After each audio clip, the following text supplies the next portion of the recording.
Que el Señor bendiga a cada uno en esta mañana. Es un privilegio poder dedicar esta hora a estudiar la palabra de Dios y ver lo que nuestro Dios nos tiene que decir. Continuamos una serie del libro de Hechos y vamos a leer de Hechos capítulo 11. Damos un cordial saludo para los que nos acompañan también por el internet. Que el Señor les bendiga, que bendiga su palabra a nuestro corazón. Hoy lo que vamos a hacer es hablar de algunas cosas más panorámicas, algunas de las cuales ya hemos visto, y estoy tomando del libro entero de Hechos, el mensaje de los apóstoles. De hecho, el sermón se me hizo demasiado grande y tuve que cortarlo a la mitad, así que solo voy a poder dar la mitad de lo que había preparado, porque si no se hace muy largo. Pero vamos a hablar del tema central, o algunos temas centrales del mensaje que proclamaban los apóstoles y la iglesia en el libro de Hechos. En capítulo 11 vamos a leer unos versículos empezando en el 19. Ahora bien, Hechos 11, 19. Ahora bien, los que habían sido esparcidos a causa de la persecución que hubo con motivo de Esteban, ¿se acuerda que en capítulo 8 se habló de la persecución? Después de que mataron a Esteban, hicieron persecución y se esparció el evangelio a Samaria, luego a otros lugares. Y aquí estamos retomando, ¿verdad?, lo que pasó. A causa de la persecución que había con motivo de Esteban, pasaron hasta Fenicia, Chipre y Antioquía. Estaba en la costa. Chipre es una isla, ¿verdad? No hablando a nadie la palabra, sino solo a los judíos. Pero había entre ellos unos varones de Chipre y de Cirene, los cuales cuando entraron en Antioquía, hablaron también a los griegos, es decir, a los no judíos. No eran necesariamente griegos de Grecia. Se le dice griegos a todos los que no eran judíos, hablaban griego. Hablaron también a los griegos anunciando el evangelio del Señor Jesús. Y la mano del Señor estaba con ellos y gran número creyó y se convirtió al Señor. Llegó la noticia de estas cosas a oídos de la iglesia que estaba en Jerusalén y enviaron a Bernabé que fuese hasta Antioquía. Cuando llegó, vio la gracia de Dios, se regocijó y exhortó a todos a que con propósito de corazón permaneciesen fieles al Señor, porque era varón bueno, lleno del Espíritu Santo y de fe. Y una gran multitud fue agregada al Señor. Después fue Bernabé a Tarso para buscar a Saulo, y hallándole, le trajo a Antioquía. Y se congregaron allí todo un año con la iglesia, y enseñaron a mucha gente, y a los discípulos se les llamó cristianos por primera vez en Antioquía. ¿No sabía de dónde venía el término cristiano? Pues fue en Antioquía el primer lugar donde les decían, hablaban tanto de Cristo que le decían estos cristianos, ¿verdad? Porque solo de Cristo hablaban de arriba para abajo. En aquellos días unos profetas descendieron de Jerusalén a Antioquía, levantándose uno de ellos llamado Agabo, daba a entender por el Espíritu que vendría una gran hambre en toda la tierra habitada, la cual sucedió en tiempo de Claudio. Entonces los discípulos, cada uno conforme a lo que tenía, determinaron enviar socorro a los hermanos que habitaban en Judea, lo cual en efecto hicieron, enviándolo a los ancianos por mano de Bernabé y Saulo. Descendieron y hablaron el evangelio a judíos y a griegos. Y una gran multitud fue agregada a la iglesia. Hablemos de los temas centrales de este mensaje apostólico, hermano. No es casualidad que se llamaran cristianos en Antioquía, porque los que en Antioquía estuvieron no temían, no retuvieran su palabra a solo los judíos, que era lo más cómodo, porque venía desde la religión judía, el evangelio, Jesús de Nazaret, sino unos fueron a hablar con todos, judíos y griegos, es decir, todos, de Jesucristo. Y les dijeron cristianos por primera vez en esta ciudad. ¡Qué honor! ¡Qué honor! Posiblemente los que le decían cristianos lo decían despectivamente. Hay una teoría que los primeros le decía como hablar despectivamente a alguno, ¿verdad? Él es no sé qué. Él decía, esos cristianos. Pero ellos lo tomaron como orgullo, porque los cristianos hasta hoy en día, nosotros decimos, ¿soy qué? Cristiano. Y nosotros andamos esa honra de decir, yo soy de Cristo. ¿No es cierto? Con orgullo, con gratitud y con gozo. Porque Jesucristo es el Evangelio, hermano. Esto no es una maravilla. Todos los preparativos y profecías anteriores se cumplían en Cristo, y eso fue el mensaje de los apóstoles. En Hechos capítulo 2, Pedro, recuerda el sermón, Pedro dice, esto fue profetizado por Joel, por David. En capítulo 3, ante el Sanedrín, ante los judíos, dice lo mismo. En capítulo 10, ante Cornelio y su familia, Pedro dice lo mismo. En capítulo 13, que no hemos leído, lo mismo. Todos los preparativos y toda la profecía del Antiguo Testamento se dirigía a una sola cosa y a una sola persona, a Cristo, porque Él era el Mesías prometido, el ungido prometido, el Cristo. Mesías y Cristo, la misma cosa. Los dos significan el ungido de Dios. La resurrección de Cristo fue la prueba de ello. Y constantemente los apóstoles están diciendo, este Jesús a que ustedes crucificaron, se lo dice ante los mismos judíos que sí dijeron, crucifícale, crucifícale, y presionaron a Pilato. Pedro y los apóstoles dijeron, este Jesús que ustedes crucificaron, Dios lo levantó. Y lo dicen una y otra vez. Dios lo ha levantado si está tomando apuntes, le voy a dar algunos versículos para que nada más apunte, y usted puede buscar luego. El Mesías prometido, Hechos 2:36. La resurrección como prueba, por ejemplo, y hay muchos, ¿verdad? Solo doy dos, en capítulo 2, 32 y 33, y en capítulo 4, versículo 10, afirman que la resurrección fue prueba de que Dios lo había vindicado. Ahora, su muerte también fue profetizada como algo necesario. A pesar de que los hombres fueran culpables, su muerte fue predestinada por Dios mismo. En Hechos 2, vea cómo lo dice Pedro, en el mismo día de Pentecostés, en Hechos 2:23, Pedro dice, a Cristo, entregado por el determinado consejo y anticipado conocimiento de Dios, vosotros prendisteis y matasteis por manos de inicuos. Ve las dos cosas, hermano. El plan de Dios, que había predestinado la muerte de Cristo, había predestinado la muerte de Cristo, y manos de hombres inicuos, que también por iniquidad y pecado crucificaron a Cristo. La muerte de Jesucristo fue planeada por Dios, fue parte de su plan, y eso no libre de culpa a aquellos que lo habían matado. Ahora, Pedro y los apóstoles hablan de la muerte de Cristo con su resurrección como parte central de la obra de Cristo. Y eso es desarrollado en las epístolas de Pedro y de Pablo. En 1 de Pedro, capítulo 1, versículos 18 y 19, este mismo Pedro dirá que nosotros hemos sido rescatados no con oro o plata, sino la preciosa sangre de Cristo como cordero ofrecido por nosotros.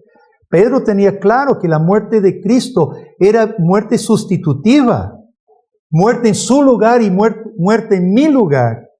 Pablo en Gálatas 3, 13 y 14 dice que Jesucristo llevó la maldición de Dios en la cruz para que fuéramos nosotros justificados, ¿verdad? En Hechos 20, 28,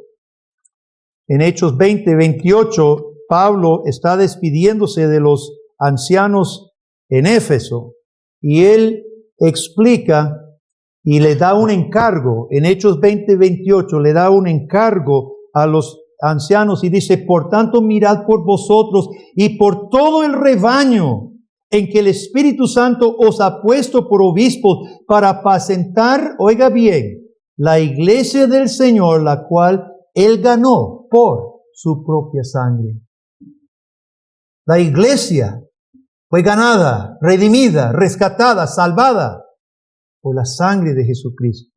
De modo que la crucifixión de Jesús, los apóstoles la ven no solamente como una tragedia, una injusticia, sino plan de Dios, de expiación de pecado, de propiciación de Dios por nosotros.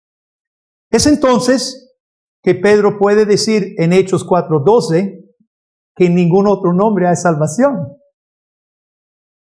Y él dice, en ningún otro hay salvación, porque no hay otro nombre dado a los hombres bajo el cielo en que podamos ser salvos. Y es por eso, hermanos, que todo el mensaje en Hechos, y le invito a que usted lea todo el libro y lea todos los sermones, todo el mensaje es creer en el nombre de Jesús, bautizarse en el nombre de Jesús. Hay alguna secta que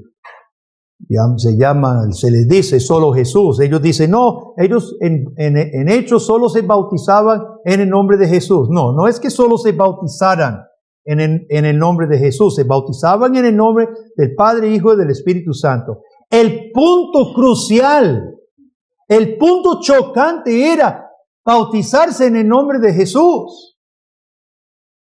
Porque los judíos lo tenían por un malhechor. Y necesitaban recibir el bautismo en el nombre, no solo del Padre y del Espíritu, sino en el nombre de Jesús. Y por eso creer en el nombre de Jesús y bautizarse también en el nombre de Jesús es crucial. El Cristo ascendido y el Cristo resucitado y ascendido está vivo y presente. Y los apóstoles tenían un sentir, hermanos, de la presencia de Cristo. ¿Se acuerda cuando iban antitos de apedrear a Esteban? ¿Cuál fue la gota que rebalsó el vaso? ¿Se acuerda cuál fue el gota que rebalsó el vaso cuando ya se taparon los oídos y se echaron sobre él para llevarlo afuera y para apedrearlo? ¿Se acuerda?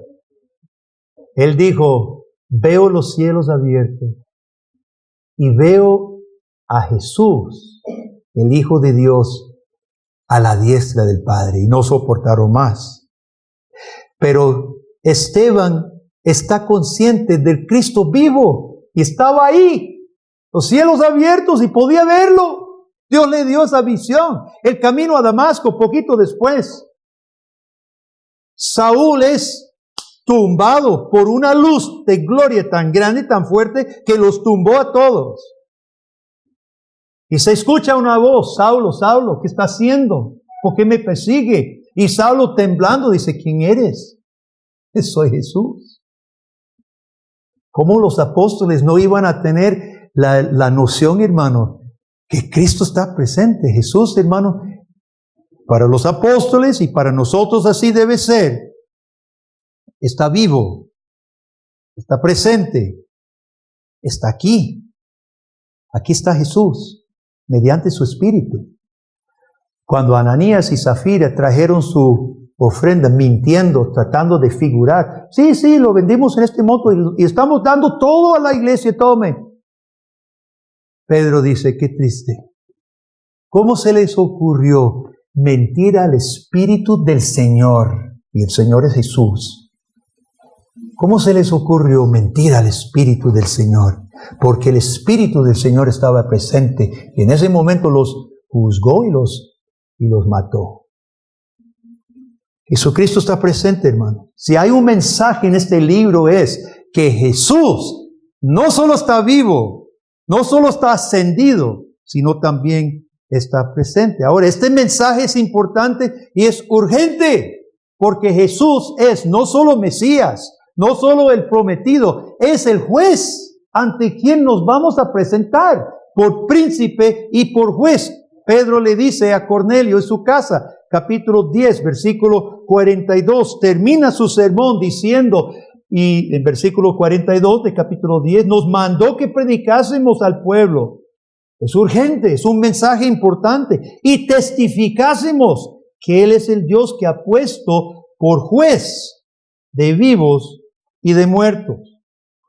Es al que Dios ha puesto. Cristo es el juez suyo. Será el juez suyo. De vivos y de muertos. Nos presentaremos ante Él un día. Entonces, es necesario que hagamos una pausa y que todos escuchando este mensaje se haga la pregunta a sí mismo, ¿qué es mi relación? ¿Qué es mi relación con esta persona que es Jesucristo? Que es el Mesías prometido, es el Salvador, no hay otro nombre bajo el cielo en que podamos ser salvos, y también es juez de vivos y muertos. ¿Cuál es mi relación? En la Biblia y en Hechos encontramos lo que debe ser nuestra relación con Jesús. En primer lugar, es una relación con una persona. Jesús no es un concepto. Jesús no es un símbolo de religión. Jesús es una persona. Y usted se relaciona con personas comunicándose. En segundo lugar, Jesús es Dios. Jesús no es líder de una rebelión política que entregó su vida por la causa y es un gran ejemplo para que nosotros también nos animemos a defender la justicia. Eso no es Jesús. La versión de la teología de la liberación. Jesús no es el DT. Estamos en finales de fútbol, todos están pensando en fútbol. Y muchas veces en las iglesias ponen a Jesús como el capitán del equipo. Entonces la Biblia es estrategia y es nada más un manual de lo que cada uno tiene que ser el director técnico. Tampoco. Otros tratan de poner a Jesús y la Biblia como el mejor psicólogo. La Biblia son consejos para que yo me sienta bien. O el Dios bombero, que me apague los incendios, pero que no se meta mucho. Solo quiero llamar a los bomberos cuando hay incendio y lo demás no me importa que estorbe ese gran camión. O el Cristo Mago, que me vaya a soltar dólares del cielo y que haga llover mágicamente, con solo decir la fórmula correcta. El mundo y la misma iglesia ha inventado Cristos múltiples que no son el Jesús de la Biblia y el Jesús del libro de Hechos. Jesucristo es el Hijo de Dios que ha resucitado, que salva a los que creen en Él. Y por eso el mensaje de los apóstoles era: arrepiéntase y crea. Arrepiéntase y crea. Vamos a hablar más de esto. Y en cuarto lugar, obediencia. Porque Él es Señor, Él es príncipe. Hablemos de Jesucristo y su reino, como es revelado en este libro de Hechos, hermanos. Pablo describe lo que él hacía. Otra vez, busque conmigo en Hechos 20. En Hechos 20, cuando se está despidiendo de los ancianos, Pablo describe a sí mismo y su propio ministerio con estas palabras en versículo 25. Escuche cómo Pablo considera que él hacía. ¿Qué hacía Pablo en Éfeso durante 1 o 2 años o el tiempo que estuvo con ellos? Vea cómo Pablo describe su propio ministerio. Ahora, versículo 25 de capítulo 20. Ahora he aquí, yo sé que ninguno de todos vosotros entre quienes he pasado predicando el reino de Dios verá más mi rostro. ¿Qué hacía Pablo? Había pasado entre ellos haciendo ¿qué? Predicando el reino de Dios. 8 veces en Hechos encontramos esa frase, el reino de Dios. Jesucristo está estableciendo su reino en la tierra. Y Pablo dice que su tarea era predicar el reino de Dios. El reino de Jesucristo, el reino de Dios, no es un reino terrenal en el sentido que tiene el Vaticano, ¿verdad? Es el reino de Dios en la tierra. O alguna nación. Israel es el reino de Dios. No hay una nación que sea reino de Jesucristo. El reino de Jesucristo no es un reino terrenal, pero el reino de Jesucristo sí está en la tierra. Sí está en la tierra.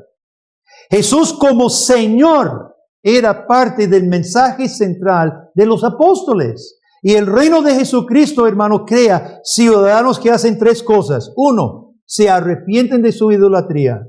2, honran y sirven a un nuevo Señor, a un nuevo Rey. Y 3, esperan con gozo y paciencia la consumación del reino de Dios. Yo quiero hablar de estas 3 cosas y seguramente el próximo domingo terminamos. Primero, el reino de Jesucristo crea personas que se arrepienten de su idolatría. 10 veces en el libro de Hechos hacen un llamado a arrepentirse o hablan del arrepentimiento. Es un término, y también otras veces que no conté, que habla de la conversión, de conversión. En el pasaje que leímos dice que aceptaron al Señor y se convirtieron al Señor. El reino de Jesucristo produce personas que se arrepienten de su idolatría. En Hechos 2:38, arrepentíos y bautícese. En Hechos 3:19, ¿qué dice? Pedro habla, así que arrepentíos y convertíos para que sean borrados vuestros pecados, para que vengan de la presencia del Señor tiempos de refrigerio. En Hechos 5:31, una vez más, predicando Pedro, a este Dios ha exaltado con su diestra por príncipe y salvador para dar a Israel, ¿qué? Arrepentimiento y perdón de los pecados. Y así podríamos continuar en todo el libro. Predicaban el arrepentimiento y el perdón de los pecados. ¿Qué es el arrepentimiento, hermano? Arrepentirse significa un cambio del que maneja su vida. Usted quita el ídolo. Usted quita el ídolo. Y en su lugar Jesucristo toma el mando de su vida. Voy a ser muy sincero. No dejo de maravillarme de las personas que dicen ser cristianas abiertamente. Dicen, yo soy cristiano. Pero se niegan abiertamente a someter su vida a Jesucristo. La Biblia es muy clara acerca del día de reposo. Isaías dice, si retuvieras de hacer tus cosas el día de reposo, hablar tus palabras, y lo dedicar a mí, te bendeciré. Además del 4º mandamiento, no harás trabajo. Todo cristiano sabe lo que la Biblia enseña del día de reposo. Y posiblemente los cristianos no digan, no creo eso ni lo voy a hacer, pero en su vida simplemente van y trabajan o dicen, es que yo necesito trabajar, yo necesito estudiar, yo necesito hacer mis cosas. Los jóvenes saben que no deben mentir y hacer trampa y hacer fraude.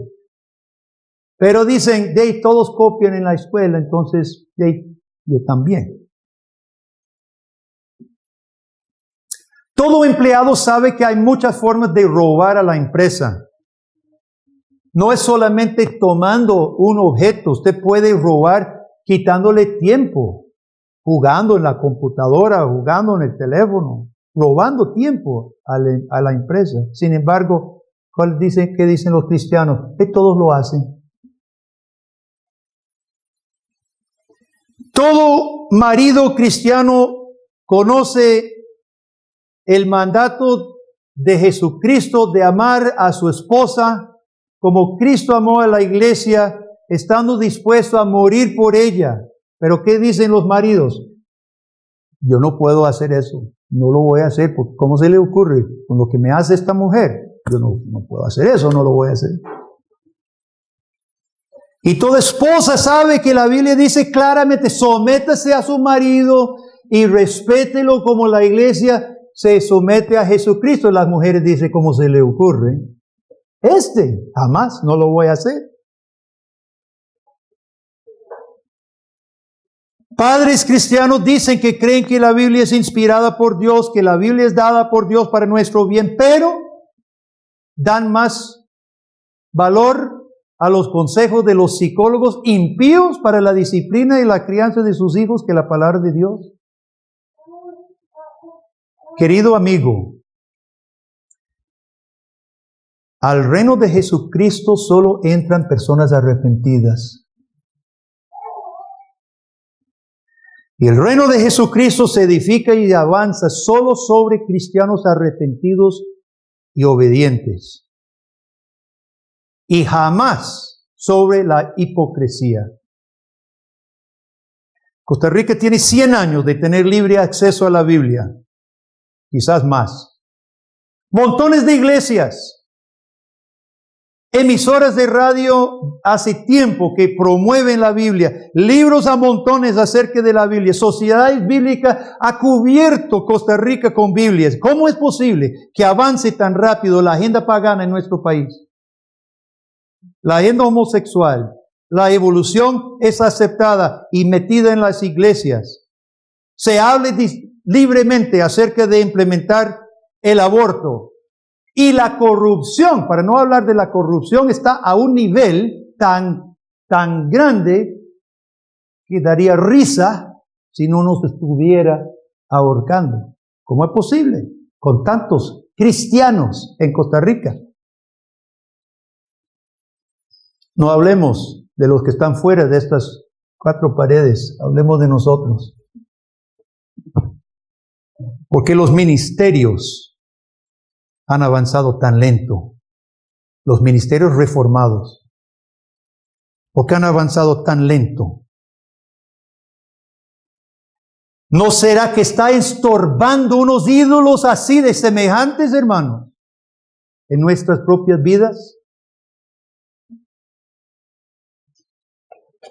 El reino de Jesucristo es compuesto de los que honran y sirven a un nuevo rey. Cuando Pablo estaba ante Festo y Agripa en Hechos 26, Pablo dice que él anunciaba que todos se convirtieran y que hicieran obras dignas de arrepentimiento. La conversión al Señor, el arrepentimiento sincero, da fruto que se llama obras dignas de arrepentimiento. Eso se encuentra en Hechos 26:20. Pablo anuncia a Festo y Agripa que el mensaje de él era predicar conversión de todos para que dieran obras dignas del arrepentimiento.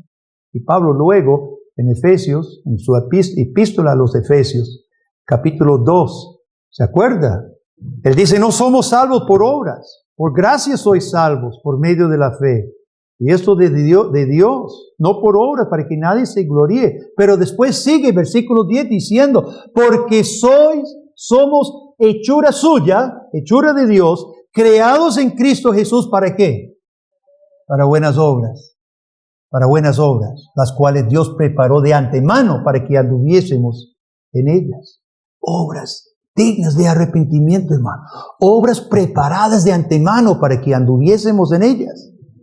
¿Cuáles obras? ¿Cuáles obras son? Tan claros. Ya esto hemos hablado también en esta iglesia. No es ningún misterio. Los 10 mandamientos, tanto el lado negativo como el lado positivo. Cada prohibición en los 10 mandamientos conlleva a algo positivo, lo que debemos hacer. Nosotros, la iglesia, somos la comunidad visible del reino. Porque decimos aquí, honramos a Cristo, yo honro a Cristo, yo creo en Cristo, yo me he arrepentido de mis pecados. La iglesia debe ser la parte visible del reino de Jesucristo. Pero nosotros no dejamos de ser ciudadanos del reino el lunes, cuando salimos de aquí, hermano. Nosotros no dejamos de ser cristianos, nombrando el nombre de Cristo. Su bautismo, ese sello que llevamos sobre la frente, no se borra cuando usted sale por esa puerta. Ahora, esta tarea no es fácil, obviamente. Y no es fácil porque existen ahora dos reinos en el mundo. Jesucristo vino a establecer su reino en contra del reino de las tinieblas. Y ahora el cristiano vive en un mundo de dos reinos. Está el mundo, el reino de las tinieblas, que aborrece el reino de Jesucristo, se opone al reino de Jesucristo, y nosotros pertenecemos a Cristo. Y esto no es una tarea fácil. Y muchas veces los cristianos pues chocamos, nos metemos en dificultades por querer honrar a Dios, honrar a Jesucristo, en medio de un mundo que no lo reconoce y no le obedece. Pero es precisamente, y usted sabe que una tendencia a lo largo de la historia de la iglesia ha sido el escapismo. La muestra más consistente son los Amish y los menonitas, que se van del mundo y hacen su propia comuna. Se van del mundo, se escapa y hace su comuna. Esa es la forma más consistente. Claro, se lleva el pecado con ellos también. Ahí no se libran del mundo. Pero los reformados históricamente nunca hemos aceptado esa salida, porque la Biblia no lo promueve. Jesucristo mismo había dicho, no ruego, le dice a su Padre, no ruego que los quites del mundo, sino que los guardes del mal. Yo no ruego que los quites del mundo. Ruego que estén en el mundo, pero que los guardes del mal. Ve, hermano, estamos en el mundo. Estamos en el mundo por petición de Jesucristo. Por petición de Jesucristo seguimos aquí. Y la petición de Cristo es que nos guarde. Por eso las iglesias reformadas históricamente se han arrollado las mangas y se han metido a ensuciar las manos en este mundo para el Señor. En la educación, los reformados tenemos una larga historia de no ceder la educación al reino de las tinieblas, de poner mano a la educación con todo lo que implique, que es terrible, es mucho trabajo, es engorroso y sucio. Sucio en el sentido de que es difícil. Pero los reformados se han conocido por no ceder la educación. Las editoras, el mundo publica ideologías, publica libros, publica su idolatría. Y los reformados han dicho, vamos a responder y vamos a poner en el mundo literatura y libros sanos que honren a Jesucristo.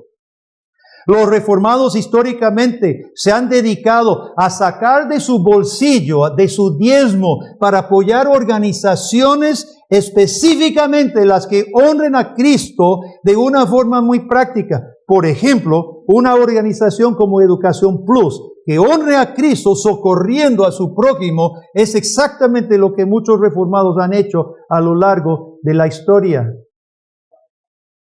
No es trabajo fácil, trabajo sucio en un sentido de que está metido en la masa de la humanidad. Los reformados no han cedido la política simplemente a los que no honran al único Señor y Rey, sino que han levantado una voz abogando en favor de leyes justas. Y lo mismo en la economía. En Hechos 4:32, Lucas dice que los hermanos eran de un corazón y un alma. Y eso no era solo en culto, hermano. Eso no era solo en culto. Ellos eran de un corazón y un alma en toda Jerusalén. Su mente, su espíritu, su anhelo, su esfuerzo era uno solo. Y así debemos ser nosotros. Se entra en el reino de Dios. Se entra. Y por eso es necesario, hermanos, que nosotros tengamos la noción de que yo salí de algo. Yo abandoné algo. Yo dejé atrás algo. Y yo entré en otro reino. En Mateo 18, versículos 3 y 4, Jesús tomó un niño y lo puso y dice, si usted no se humille como un niño, no puede entrar en el reino de Dios. El orgullo estorba, ¿no? El egoísmo, el ídolo del egoísmo, del ego, del yo. Jesucristo le dijo a Nicodemo, que venía de noche, dice, vea, es necesario nacer de nuevo para entrar en el reino de Dios. Si no nace de agua y del Espíritu, no puede entrar en el reino de Dios. Es un nacimiento. Oiga todos estos conceptos. Nacimiento de nuevo, humillarse, entrar, salir de uno para entrar a uno, hermano. Por eso el mensaje de arrepentimiento es tan prominente en este libro de Hechos. Y yo quiero leer lo que dice nuestro catecismo en cuanto al arrepentimiento. Y cada uno de nosotros preguntémonos si yo me he arrepentido. Versículo 88 dice, ¿de cuántas partes se compone el verdadero arrepentimiento y conversión al Señor? ¿Qué es el arrepentimiento? ¿Cómo usted lo definiría? Nosotros usamos mal el término arrepentimiento, ¿verdad? Uno dice, me metí a San José, pero se me olvidó que había partido, me arrepentí. Pero ese no es el arrepentimiento, me arrepentí por la presa. Ese no es el arrepentimiento de que está hablando la Biblia. El arrepentimiento bíblico es algo totalmente diferente. Escuche lo que resume el catecismo, resume Hechos, resume la Biblia así. ¿De cuántas partes? De dos. De la muerte del viejo hombre y la vivificación del nuevo hombre. ¿En qué consiste la muerte del viejo hombre?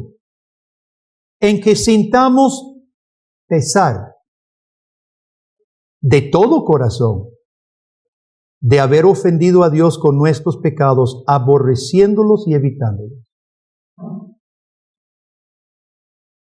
Vamos a preguntarnos, cada uno que estamos aquí presente, ¿he sentido pesar de todo corazón de haber ofendido a Dios? Y aborrezco mis pecados y de todo corazón quiero evitar esos pecados. Ese es el arrepentimiento. Si usted dice, bueno, no, entonces usted no se ha arrepentido. No se ha arrepentido. Y la salvación no viene sin el arrepentimiento. En que sintamos pesar de todo corazón de haber ofendido a Dios con nuestros pecados, aborreciéndolos y evitándolos. ¿Y qué es la vivificación de nuevo hombre? Es alegrarse de todo corazón en Dios por Cristo y desear vivir conforme a la voluntad de Dios, así como ejercitarse en toda obra buena. El mensaje de los apóstoles en Hechos fue el arrepentimiento. El mensaje para nosotros es el arrepentimiento. Nosotros no entramos en el reino de Jesucristo sin el arrepentimiento. Y tampoco va a avanzar el reino de Jesucristo en nuestro medio sin personas arrepentidas. Ha habido un gran problema en la iglesia evangélica, especialmente, quizás algunos de nosotros fuimos afectados por esto. Algunos teólogos lo llaman el decisionismo. ¿Qué es el decisionismo? El decisionismo no predica el arrepentimiento, no predica la justicia de Dios, no predica la santidad de Dios, predica la capacidad del hombre. Entonces dice, ¿cuántos quieren ser salvos? Levante la mano. Predica un mensaje antropocéntrico, no un mensaje teocéntrico. Levante la mano, no habla del arrepentimiento. Levante la mano usted, pase adelante usted, bautícese usted. Superficial. Y el decisionismo antropocéntrico ha afectado a muchos, yo diría miles y miles de personas que piensan que son cristianas y no lo son. Porque nunca fueron llevados por el predicador o por la iglesia a un arrepentimiento. Y sin arrepentimiento, repito, sin arrepentimiento no hay salvación. Seamos claros y sinceros y con esto vamos a concluir y terminar el próximo domingo, primero Dios. Seamos claros y sinceros. El reino pertenece a los que han renunciado su idolatría. Han renunciado al viejo hombre. Han renunciado su pecado, aborreciéndolo, para abrazar a Cristo solamente. Y usted sabe, hermanos, que el libro de Hechos, busque conmigo Hechos 12.